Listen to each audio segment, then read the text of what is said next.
Hey everyone, Zeddy here today with a brand new video, and we're going to continue our review series on Ashes of Outland, and today we will take a look at the Shaman cards. Again, I will be reviewing these cards in Standard and Wild on a 5-star basis, with 5 being a God tier, auto-include card, and 1-star being utter garbage that you would not like to take in Arena. So let's take a look at the cards. First, we have Marsh Spawn, a 3-mana 3/4 elemental, premium stats, and with a battle cry, if you played a spell last turn, discover a spell. So, what spells do you want to play on too? Not a heck of a lot right now. It's not that great, but there are some other spells in the set that might synergize with it.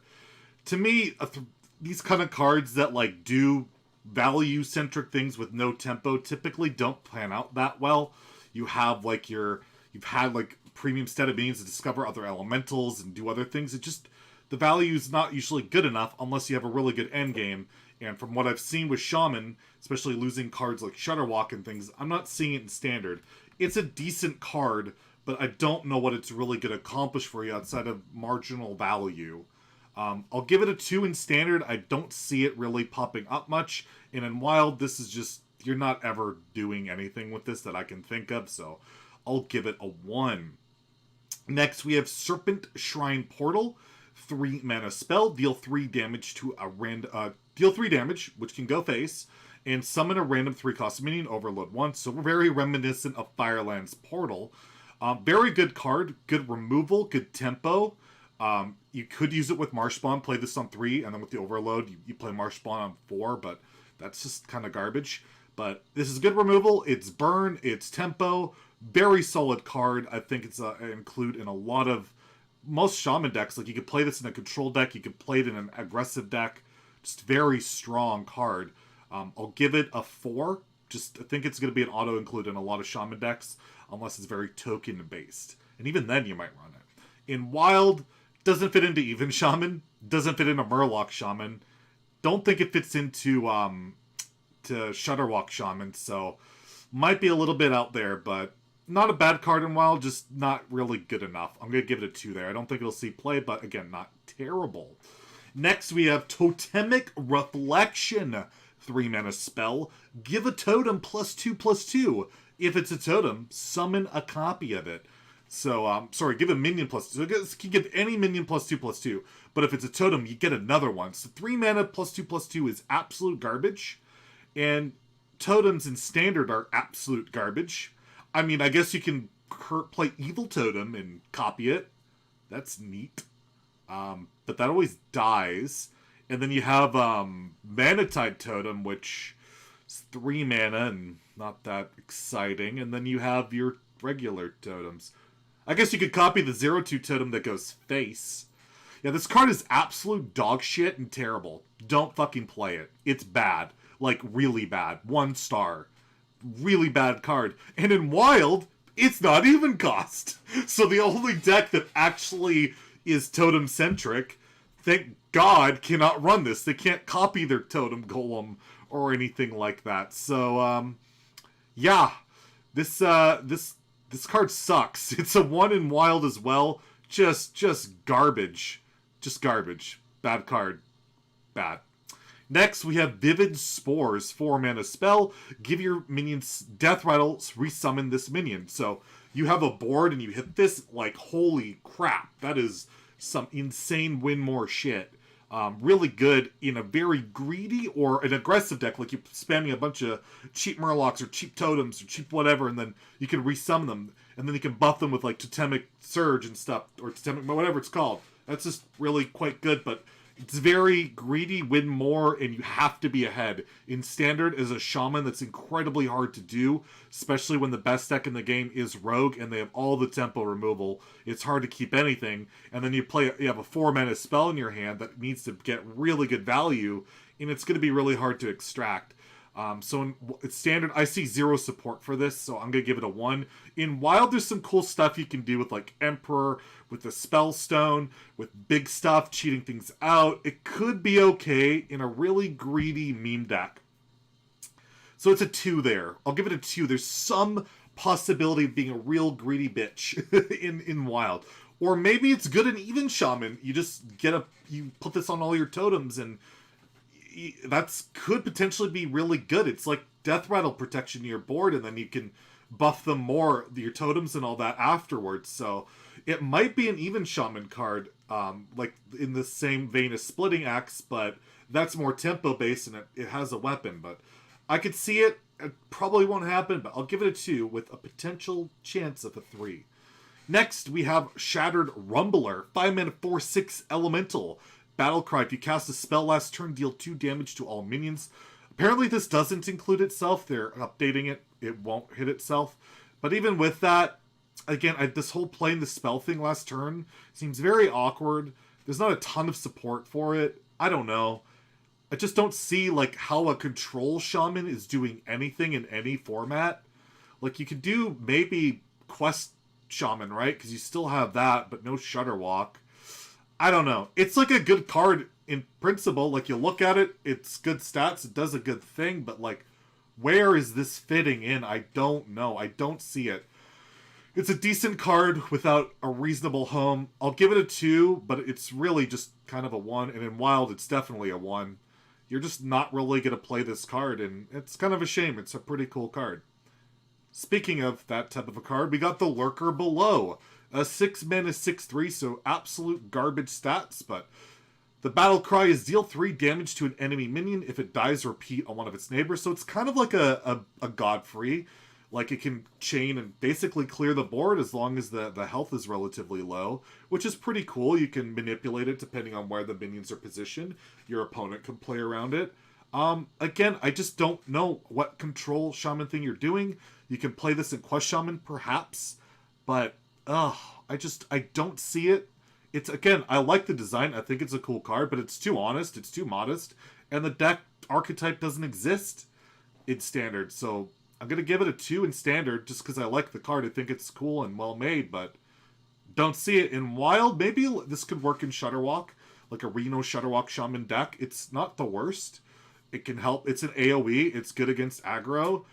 Quest Mage completely dunks on you, so that makes the deck pretty rough, but I'll give it a 3 in Wild. I think with the Shudderwalk support, there's actually a more realistic chance this card sees play. So Wild will give it a 3, but that's a very optimistic 3 for sure. Next, we have Bogstrike Clacker.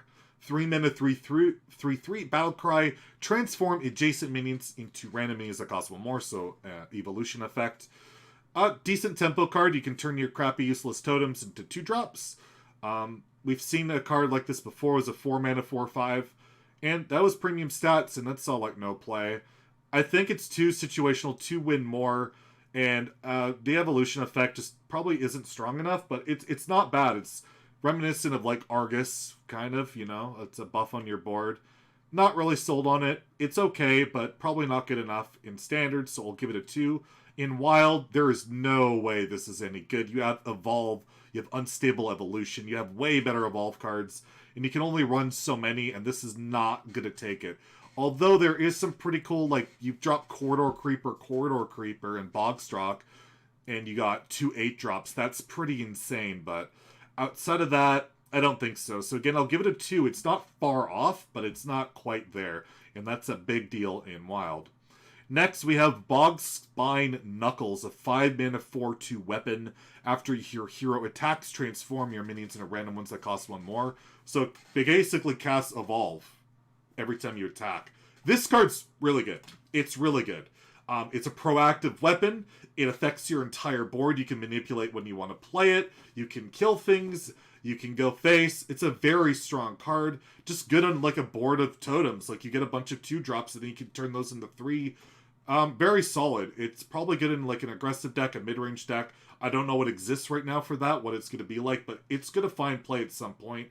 I'll give it a 3. In Wild, it's not an even cost card, but Evolved Shaman's like not the worst deck in the world. It's pretty fringe. It's not top tier, but it's okay. And there is, I honestly think it's better than the hero card, right? Thrall. Like, the Thrall, one of the downsides is you actually don't like his hero power, the evolve one, and this, you keep your totem hero power so you can keep evolving that, which can be very relevant. So, in Wild, although I don't see think it'll see play. I'm going to give it a 2 with a potential down the road of a 3 that it could see play. But for now, a 2. Evolved Shaman's not quite there, but the more stuff they print like this, the better it's going to get. Next, we have a 5 mana spell, Torrent. It deals 8 damage to a minion. It costs 3 less if you cast a spell last turn. So Flame Lance was a mage spell that was 5 mana, deal 8 damage to a minion. And it was pretty decent. Didn't see play for the most part, but it was very close. You never felt bad getting it randomly, and an arena was nuts. And this is that, except it can cost 2 mana, which is insane. It's like perfect, crazy, good removal. In Standard, I don't know what... Again, Control is a dead meme with the lackeys and rogues and the infinite value stuff going on with Galacrons and all that, but you can put this in a mid-range deck, you can put it in some kind of control deck, and it'd be reasonably good. Again, it's a good card without any home in my opinion. I'm going to give it a 2, just because, like, I don't know what deck it's ever going in.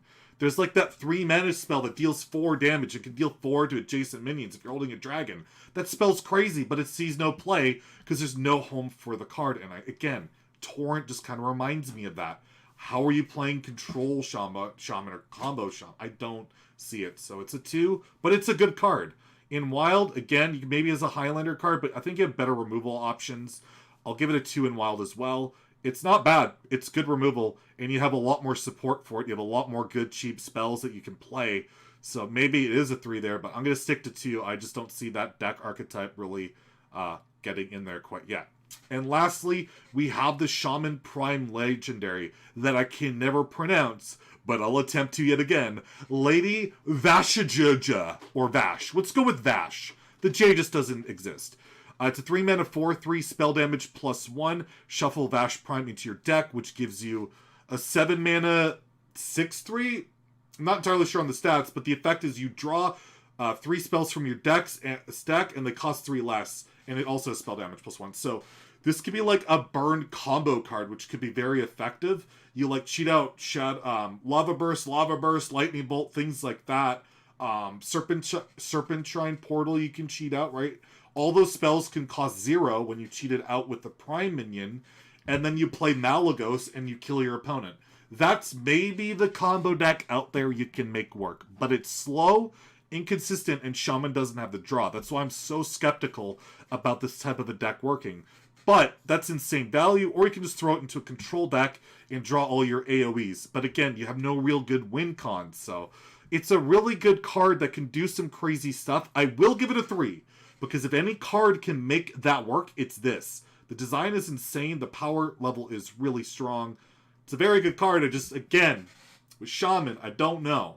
And in Wild, there's some really crazy stuff you can do there too. I don't think it's possible in a Quest Mage Dark Warlock meta of degeneracy, and oh my god, like I just don't see it, but maybe I'll try and make it work, but I'll give it a 2 in Wild.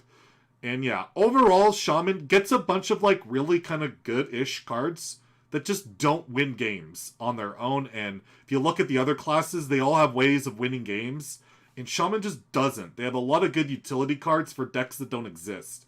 So I'm very scared to see what Shaman's going to look like. Yes, Shaman's been very oppressive in Standard lately, but it seems like Shaman's either oppressive or non-existent. And in Standard, it's looking like Shaman might be a little bit non-existent, but maybe I'm wrong on that. In Wild, you still got even Shaman, you still got Murloc Shaman, you still got Shudderwalk, you got some combo stuff you can do. Shaman's a pretty cool class to play in Wild. There's lots of interesting stuff, and this adds a little bit more support to it. So I'm a fan of that. But yeah, overall, Shaman, looking a little bit sketchy. If you enjoyed the review, please let me know. Like and subscribe, and have a great day. I'll be back tomorrow with yet another review. And yeah, stay salty, my friends.